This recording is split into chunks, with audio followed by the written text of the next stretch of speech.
Hello everyone, welcome back to another episode of the Creative Connect series. My name is Luca, you call me that kind of time. If you're returning subscriber, thank you so much for your love and support. I truly appreciate it. If you're new here, please consider subscribing if you like this video. And today's episode of the show, we are joined by a Zimbabwean creative based out of Munich, Germany. Her name is Melisa Chimbodza, and she's a long time friend. Apart from an experience in modeling, Melisa's creative space is fully immersed into digital content creation. She does have a YouTube channel that I will leave linked in the description below. I do recommend you go check it out. I do recommend you go subscribe because she makes content that's very, very informative. In the show, Melisa tells us about individuals / moments that have had a direct influence on her creative journey, and she also tells us what the best advice she's ever received actually is. Just sit back, relax, and let's connect with Melisa.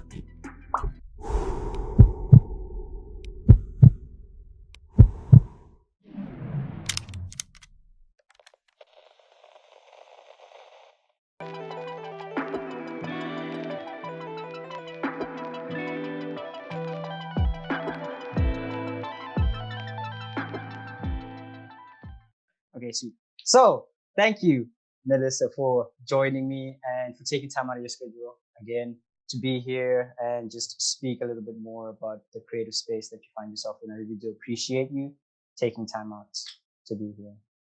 Yeah, welcome. Excited. Let's do this. Let's do this. I love the energy. I really do love the energy. Okay, so you do quite a lot of things, at least. Modeling, makeup, YouTube, a whole bunch of different things that you find yourself creatively doing. And if I'm not mistaken, learning to play an instrument or two. Thing is, when you list it, I'm like, yeah, but to me, I'm like, I'm so lazy. That happened to me as well. Someone came to me and they're like, oh, so you do this, this, this, and that. I'm like, damn, that's a long list. I don't think that's me. But my question is, what do you relate to the most out of everything that you creatively into? What do you relate to the most and why? I think, like, what in terms of the content and the different things. Yes, in terms of the content, in terms of everything you are into, what do you enjoy I think the most? it's one of those, even though it's all sort of different things, like you mentioned, from makeup to taking pictures to videography. Yeah. It's all kind of in the same box of content creating, of being able to express yourself. Okay. And I think that's kind of where that's the base of everything that I try to do, even learning to play the ukulele, which is super random.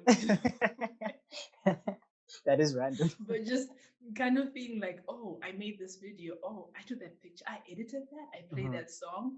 It's just a sense of I can actually do things I didn't think I could before and be creative with my own brain, which sometimes just kind of feels a bit impossible.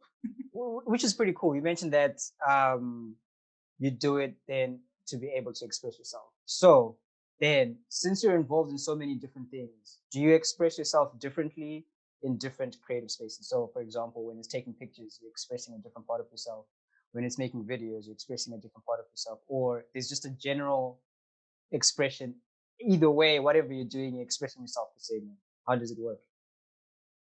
I think at times that's like the same question I'm still asking myself. Okay. Because I find myself at times where, for example, if I want to make a YouTube channel, my mind, I doubt myself so much. Let's just get that out before I doubt myself so much. And so I see myself at times starting to veer off my own self creativity and thinking like, wait, what does my favorite YouTuber do? Maybe I should do that. And I kind of lose myself in that. Yeah. And then it becomes a situation whereby the Melisa on Instagram, the Melisa on Facebook, and YouTube is like a completely different person. Yeah. But then exactly. And then I'm trying not to do that so that if someone sees me on YouTube, they'll be like, I like her personality or whatever. Let me see your Instagram, and it's the same thing. So they don't feel like following two different persons. Okay. You know?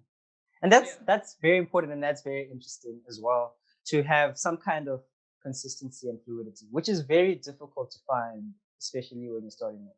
You know that in the back of your mind, you want to be creative and you want to make content, but you're like, okay, how do I get this thing connected? So it's a whole process and it's a journey, and it's fine to be there, to be in a place where you're sort of finding your steps and sort of testing the waters and finding where you're really at. So that's perfectly fine. Exactly. But you mentioned something very interesting as well. You're like, you struggle and you find it difficult to be confident in like picking stuff to do and like being there and making content, but you still make content nonetheless. So but I still do it. Exactly. So there's like two kinds of people. There's people who aren't confident and who kind of doubt themselves and then they don't do anything about it. Then there are people who aren't confident, doubt themselves, and still make content. How are you still able to make content despite the fact that you sometimes doubt yourself and you sometimes lack confidence? I think I'm in the category of people that doubt themselves, but not in the sense of I'm not going to do it, so I'm never going to do it. Okay. But I use myself as an example at times. For example, I'll doubt myself about making a video or taking pictures, and then I just do it like, whatever. And then the result comes out like, wait, I can do that. I can do that. I know that feeling. So that the next time I doubt myself, I'm like, but scroll through your feed, bro. Like you can, you know. I'm probably my biggest like critic in the sense of I'm like, are you sure that's what you want to do? Are people really gonna like that? Would you watch that? I'm like, yeah, but like, you know, it's I'm my own example of you could like don't be so hard on yourself. Don't be so hard on yourself. Yeah, I like that. You keep mentioning things that are very interesting because you're like, when you make content and then you ask yourself, like, would you watch that? Would people watch that? Would you enjoy that? Would you subscribe to that kind of stuff? And then my question from that would be, how much of what you create is influenced by people? So you're like, okay, I'm making this content for people, and how much of it is, you know, influenced by yourself, or it's purely influenced by you, or just purely influenced by people? Yeah, I think it goes back to comparing myself, you know. For example, if I want to make a video on, let's say, topic A, and then I'll sort of like search on other videos on that topic, and then there's not many videos on that topic. Yeah. And so I ask myself, is it because no one's interested in it, or have I found something that people actually want to know, but no one's done it? Oh, that's so cool. Exactly. Yeah. So you're like, am I being original or am I just being lame? Like no one doesn't cares about that, you know? Yeah. And I think for that scenario, there's this one video I made that did really, really well. It was things I wish I knew before I moved to Switzerland. And when I made that video, I was like, whoa, who's moving to Switzerland? Like you just Google. Switzerland has literally a website for tourists. Like, what am I going to And it's interesting that you dropped that video during COVID with all the travel restrictions and all that stuff. It was very interesting. Yeah. But it did well, and people watched it, and people received it well, and people enjoyed it. Exactly. So it's one of those. At times, it doesn't mean you have to do what people want, because those famous YouTubers or Instagrams first started doing things that people didn't really care about. Yeah. And then people were like, wait, we actually care about this. And then they got their following, you know? And that's very interesting. I think what I'm picking up from there is, I think, just follow your heart sometimes, you know? If you've got something that you're moved to create, just do it. Whether people are going to receive it in that moment or they only realize later that, oh, we're very much interested in this topic and we want to be invested more into it, just do it. If you move to do something, definitely just do it. I think a lot of people also have a lot of things that have influenced, one or many things that have influenced their creative journey. Something or someone, one event, one occasion that they can think back to and they're like, it's because of this or it's because of this person that I'm a creator. It's that one thing that set the pace for me to be in a creative space. Do you have anything or anyone like that for you? I have people and then one event. Okay. Kind of collaborated into that. For people, it was because I've been in boarding school since I was 6. You know. Okay. I know. But my parents are like, peace. Deuces. Independence. Yo, that's a long time. Yeah, and like one of my matrons, she was so nice. Like I still talk to her to this day, and she'd always be like, at least you're gonna be a model, just because I was tall. I didn't think it was just because I was tall, you know. And then fast forward to high school, form 4. Yeah, so you're like 16, 17 now, yeah. Yeah, I did my first school pageant thing, and I won that, and I was like, ah, this could be something. This could be something. This could be. Yeah. And the thing, I still have those pictures. Like, I'll send them to you privately. That I just look at them, I'm like, wow. And so from that one event, I'm thinking like, wait, they said it. I want this maybe. And then I went on to do Miss Harare Junior, Miss Teen Zimbabwe. Now just creating hospitality. So it's all those back to, I did that before, so why can't I do this now? And working out well. So yeah, so it's literally in your system. Like I just see the content that you produce and the things that you do and the blog that you have, and I'm just like, it's definitely in your system. It's what you do. Creativity that you do, and I really admire it. I really admire it, and I look up to it, and I'm really inspired by it. But you mentioned something about, you know, going through these pageants and doing these things, and you shared one video on your YouTube about your experiences with the Miss Teams. And we're not going to talk about that because there's an entire video to it. If people want to check it out, they can go to your channel and see that. But my question about Miss Teams is the one thing that I didn't hear you talk about in the video is if you learned anything special. I mean, it was a terrible experience for you, but did you come out with any positives from that experience? Yeah, totally. The whole experience from start to end had, its positive parts. For example, my initial goal was to just stop at the Miss Harare Junior, but then it was once again my family saying, "You can do it, you can do it." It was actually I remember some random person sent me the post actually on Instagram for me to audition, and through it I actually met a lot of nice people that I still talk to today with. Wow. And it also helped me with public speaking, because in the competition we had to make a speech as well. And I remember when I was making my speech, my sister would look at me like, who's this person? Who are you? Who's this? I love that. I love that. And confidence that came from there, I've seen that has also manifested itself in, for example, when I've done my internship, when I'm doing presentations at school. Now, that confidence, I see myself automatically being in like a leader position. Like, okay, group activities. Okay, we're going to do this. We're going to do that. We're going to do that. And it taught me lessons such as, obviously, go for it if you want to, but also you don't have to be scared to do stuff you haven't done before. Yeah. And if you can do that, then there's so much things you can go through. And even though it wasn't the best experience, it was still, I believe even the bad experiences still bring lessons. It doesn't always have to be a bad lesson, like, oh, forget that type of thing. In your video, you also like tell people that, if you're going to be a model, be careful. Like if you want to do modeling, be very, very careful. So would you model again? Would you enter a pageant? Would you take part in anything like that ever again? Yes. Where's the sign of You would definitely do it. I mean, you're good at it. I would do it.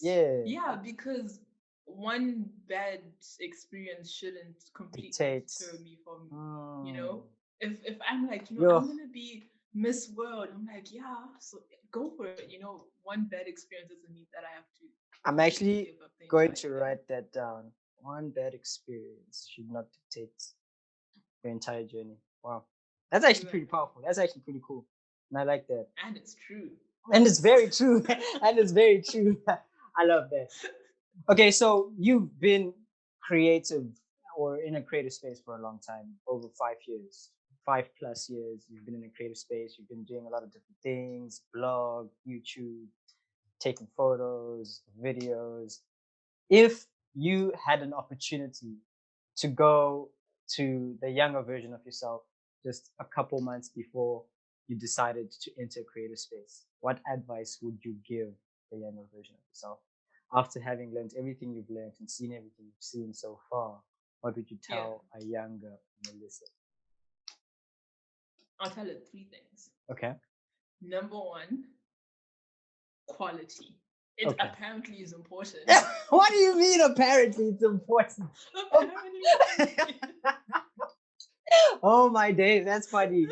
That is funny. Quality is important. Because yeah, because like honestly, and you can attest to this, when you first start off, you think just the fact that you're making content is a lot. Yeah, and it's like a lot of work, bruh. You're like, I spent so many hours in this. How can you tell me that my audio is good? Like, how can you even, can you not see the work that I put into? And the first days, like I would just record, and then I found out there's 360p, 4K. I'm like,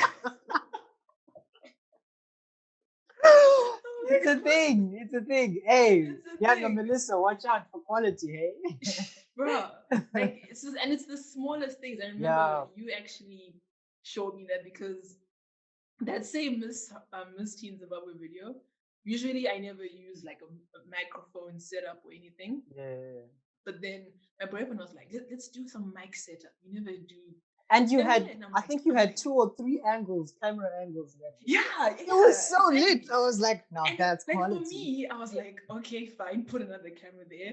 And then I'm like, it's just going to be the same. No ways. Here comes Lucas saying audio's on point. And I'm like, oh, it matters. It matters. It does. I was like, that's quality. So, that's quality. Exactly. So advice 1 is quality matters, apparently. Okay. Number 2 is stop over obsessing over the famous people, because they're famous for a reason. There's a point where, for example, my Instagram pictures, there was no consistency in the filters and the angles and the captions. It was just, I saw one thing I liked and I tried to redo it, and then when I look back on my page, it was just utter confusion. It was just like a bunch of people's profiles mushed into one. Wow. And then I started realizing, like, for me, I prefer warm tones, you know, natural stuff. I'm not all about the neons and the black and white profile. Yeah. It's very easy to get caught up in the people we look up to and stop being original and be a copycat of sorts. Like, you're so obsessed and so consumed in this one content creator, you end up being a replica of them. You know, you're not your own content creator. So that's very not a good one too. not a good copycat as well. Black and white. Exactly. No color copy. But I get what you mean. That's a very good piece of advice. I like that. Exactly. And I think the last piece of advice would be like, how to say, like consistency in the sense of, if you decide that this weekend I'm gonna do a mini photo shoot, do it. You know, because if you keep pushing things, you find that it's been a month since procrastination is a real thing. Since I procrastinate, and I said it's real for me in terms of my YouTube videos, because now I'm like, but I have school, I'm allowed to rest, and then now it's like a month later. Then it's a month and you haven't released content, and your fans are here waiting, and you're like, okay, is she alive? Is she okay? You know, we get worried. Exactly. Yeah. And even small things like YouTube, it's not just uploading a video. Like, it's a lot of mini things like timestamps and the proper descriptions and the proper thumbnail, like commenting on other people's comments, you know. Exactly, or that engagement. It really helps. It's a lot. I love those 3 pieces of advice. I think I'll add them to my list as well if I ever do go back and tell a younger version of myself some stuff. But yeah, I like that. But what have been some of the biggest opposing forces in your creative journey? Some of the things that you faced or gone through, and you're like, you know what, this was really tough, and this almost stopped me or tried to stop me from pursuing this creative thing, but I persevered and I came out the other end. Yeah, I think I'm going to split them into the different platforms. Okay. So, for example, with Instagram, I'm very, it's going to sound weird, but I'm kind of shy at times. I don't believe you, liar. Liar. For example, like I would want pictures of like me outside on the street, you know, acting like I'm walking. Yeah. And then I get there and I'm like, eesh. I can't do that. People just looking at me, staring at me, looking at me funny. Can't do that. But it's gonna be a cool shot, you know. It was always being scared to go the extra mile. Yeah. And it's, it's still something that I need to overcome. I can't continually just keep being indoors. Quarantine cannot be my excuse forever. It's mine forever, trust me. So yeah, for Instagram, it's being afraid to go the extra mile for the content I know I want, but I'm just kind of scared to create type of thing. Yeah. And then for YouTube, it would definitely be again the comparison thing, and even the editing. Like editing is actually it's work. A really big. It's a grind for me. It's a grind. Hey, it's a grind. And it's still things I'm learning, like color correction. What the heck? Change the color? And that's still a really big obstacle for me. And trying to create content that, for example, I record it now and it's good, but when I upload it, I still want it to be good quality. And so it's understanding that, for example, I can't create a good quality video on my camera and then try to edit it on my phone and then convert that to Viva video and then put that into yeah there needs to be some kind of consistency in quality. Exactly. Everything you do throughout the whole process. Exactly. I get you. Exactly. Yeah. Like you can't edit one video through 6 apps. That's funny. Yeah, I get you. And then with the website thing. That was a deep sigh. That was a very deep sigh. That one is because, for example, it focuses more on hair. Yes, it does. And I did that because I was tired of Googling wash day 4C. And not 4C. Getting any results. That's nothing. And I wanted to share also my journey, because there's a point where like 1 whole year my hair did nothing. It didn't grow, nothing happened. And I started doing different concoctions and experimenting, and it worked. Exactly. Like, let me share this. Different potions. Exactly. It's just one of those.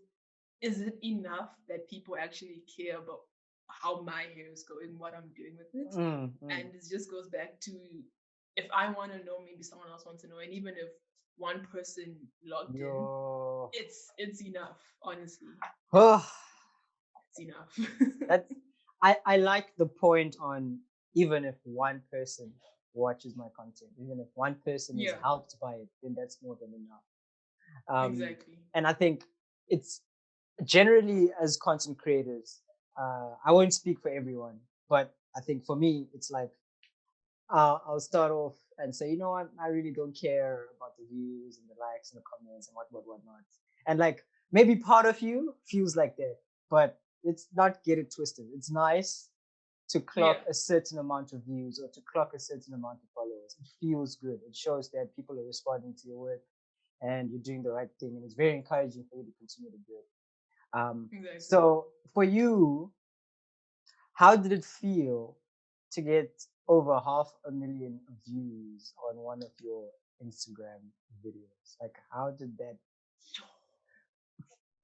I mean, let's think about how many 500,000 is, my friends. That's a lot of people looking at you do your makeup. Like, and honestly, it's because what happened was the song I used for that. One of my friends called Diana, I know from high school, from MCC. She's now doing music as well, and I always ask permission to use someone's songs, even if it's like my friends or local. I always ask permission, like, is it okay? And she's like, yeah. She goes, it was a new song anyway, and I'm like, it was her song. It was her song. Yeah. And I was like, it might not be anything, but I just like the song. And then I went for class the next day and I got a notification from Instagram that your reel has been featured. Like, I don't know what that means, but fine, I was in class. Then my break, I see 5,000 views. I'm like, that's nice. I go back to class, I see 10,000 views. I'm like, ooh. Class finishes 30,000. Screenshot, Dad, look.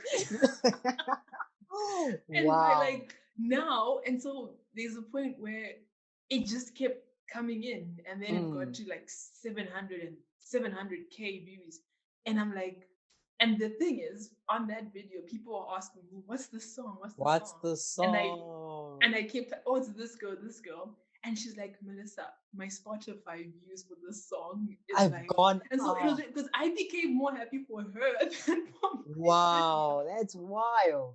That's And actually it was one so of those wild. like, yeah, and I was like, I'm more happy for her with her views than for me type Mm. of thing.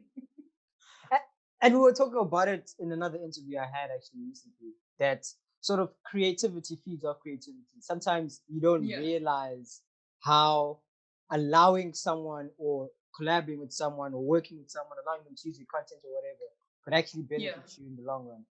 And I'm thinking about the way she just like, okay, you know what, just use my song. And Exactly. the I even positive. offered to pay her. I'm like, "What's your PayPal?" She's Are like, "No, you don't be serious." serious? Yeah, I always offered to pay. Even, do you know Robin? Yeah, yeah, Dr. yeah, yeah, yeah, Rexina? yeah, yeah, yeah, Yeah, yeah. I'm always like, "So what's your PayPal?" She's like, "Don't be silly." I'm like, "But I feel so bad." But I mean, look at what that kind of humility does, where you ask to pay her, and she's like, you know what, it doesn't matter. But then on the other end of the spectrum, her music is just like blowing up, her Spotify's Yeah. blowing up. So Yeah. I think it's very important as creatives to humble ourselves in that sense. And I think it goes to, I mean, a lot of people with blogs as well. I feel like that's a lot of what they do. It's getting all this information they've learned and then just like giving it to everyone for free. You don't have to pay, you don't have to sign up. And then I think it's pretty cool that there are still people out there who work not for themselves alone, but work to benefit everyone, sort of thing. So it's pretty cool that it worked out that way for her. But how did it make you feel to get such a huge response from it gave me the biggest boost of confidence. Mm-hmm. Because first of all, it was my first time trying to do like Halloween looks. Because I was like, tis the season. Just the season. Tis the season. Yeah. And it gave me confidence. And with people that saw that video, then automatically they'd go onto my profile and then they would see other stuff and then they'd comment on it, and it just really helped with my confidence and just boost like my engagement as well. But it also opened my eyes to, for example, when we all start doing content creating stuff, at some point we were hoping that, you know, our channel blows up, our page, our follower count. But with that one video also came a lot of like negative comments. You know, some of them even like racial or different languages, but still racial type of thing. And it's just one of those like, I can't be upset because it's not like you're always gonna get positive feedback. Yeah.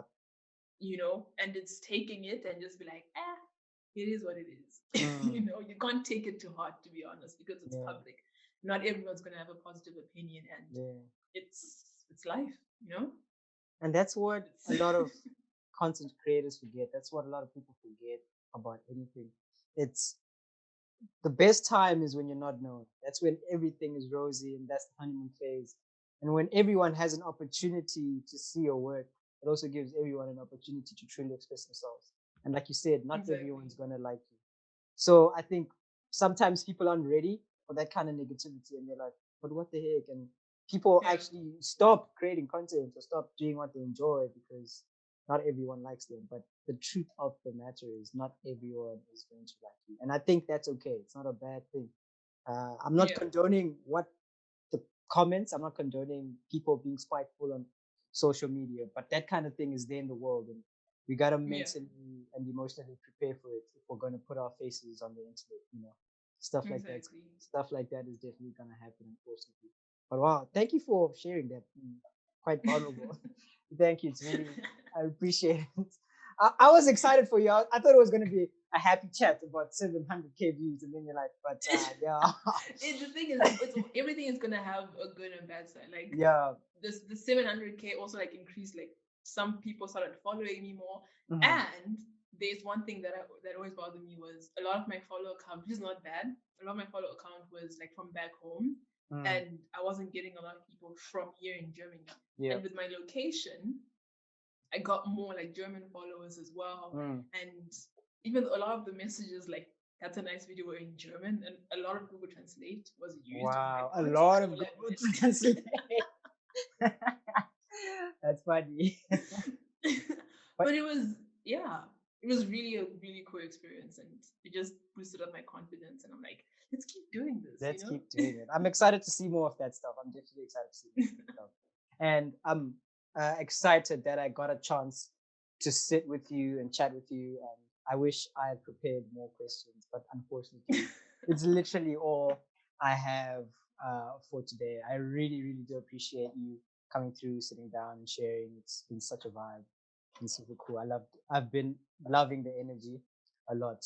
But I do have one more question just before we close off. And that's, how would you, in fact, I'm lying, I've got two questions. How would you like to be remembered? That's the first thing. Creatively, as a creative person, how would you like to be remembered? When people think Melisa Chimbodza, what do you want them to think? What do you want what thought do you want to come to their minds? The second thing is, what kind of community are you looking to build on your Instagram, on your YouTube? Yeah, I think I just want people to, when they think of me, when they think of Melisa Chimbodza, both names, middle names included, I don't care. Both names. I just, wait, hold on. Pause my camera. Stop recording. It's fine. It's cool. I can always edit it out, or I can also leave it in just for bands, for people to have a good laugh. Is it recording? It's fine. Yeah, no, it was, and then it stopped, and then now it is. It needs attention. Okay. I'm glad you noticed it. Imagine if it's spoken and you hadn't realized that it stopped recording. That would have been awkward. That would have been very awkward. Okay, you were saying. Yeah, when people say my name or they watch my content, I want them just to think of me as the just genuinely happy and genuine person. Yep. I'm not trying to create a front. I'm not trying to, be, oh, I'm rich. I'm not.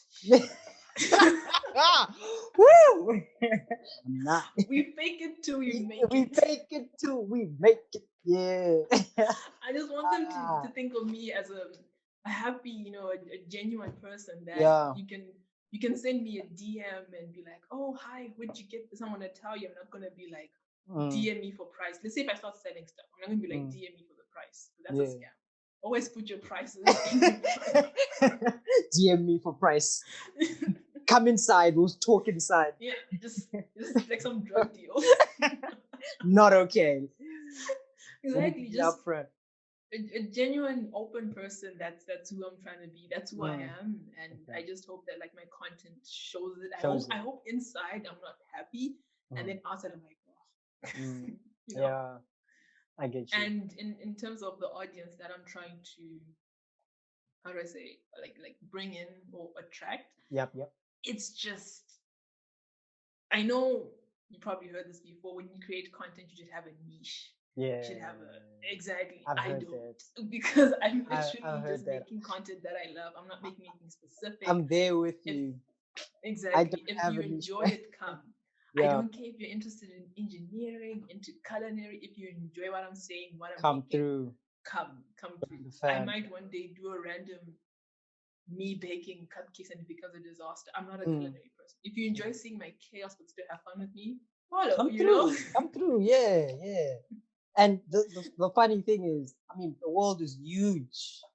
So many people using the internet. There are people out there who are dying for a character and a personality like yours, or dying for information that you provide. And if you keep making content, keep putting yourself out there, they will find you and you will find them. You guys will live happily ever after. The end. The end. But yeah, thank you so much, Miles, for joining me, for sitting down and doing this thing. It's been really cool. I don't think I've ever been in an interview where I've laughed so much. It's been really cool. I really do. This was fun. It was a vibe check. Did you see what I did with your background? Snap! You did it. You did it. Oh, lit, dude. I love it. I love it. I still dude. That was cool. That was really cool. And I hope we can do it again sometime. Actually, it wouldn't be bad to do it again. Maybe when you have 100,000 subscribers on YouTube, and I'll be if you and you have an assistant, and I have to book you throw an assistant and you'll be speaking in German. But yeah, I'm definitely excited for your journey for sure. It's something I've been following and something I'm excited about. And I hope that a lot of people can see what you're doing and appreciate it for the quality that it actually is. You see what I did there? I see what you did there. You just flipped it. I just flipped it. Yeah, but it's been awesome. Thank you. I really appreciate it. Thanks so much. This was fun. We would definitely do this again.